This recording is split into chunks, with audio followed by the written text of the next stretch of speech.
Welcome back. It is the day American expats all over the world have been dreading.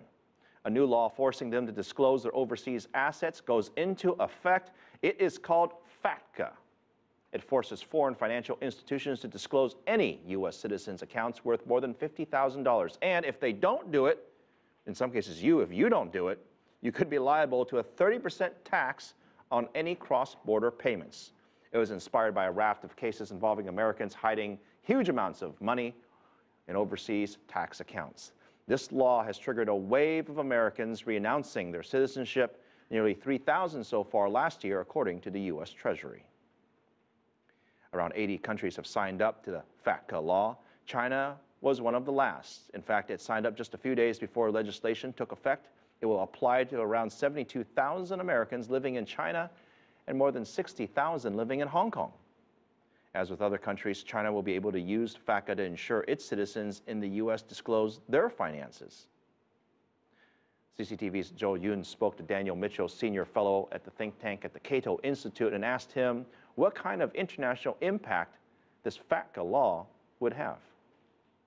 In effect, the United States is holding a gun to these countries' heads.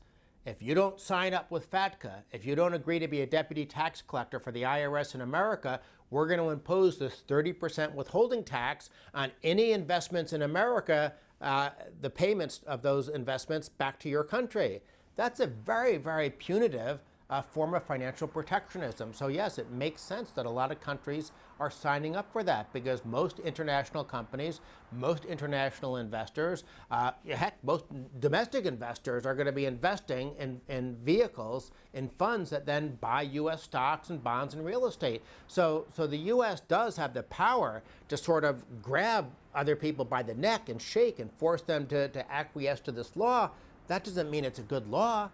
Any American who has any international activities, whether you're an American expat living someplace like China, or whether you're a cross-border investor, the presumption of this law is that you're a cheat, you're a criminal, you're a tax evader, and so therefore any institution that you have any contact with has to become a deputy enforcer for the IRS. And again, it's the sense of proportionality. If somebody drops a little bit of paper on the street, they're littering, should they get the death penalty? No, of course not. That'd be out of proportion. But FATCA is in effect the tax equivalent of that. Huge 30% withholding taxes, huge potential penalties for foreign financial institutions, for foreign governments, and all designed because politicians are so greedy they can't stop spending other people's money, and they want more of it.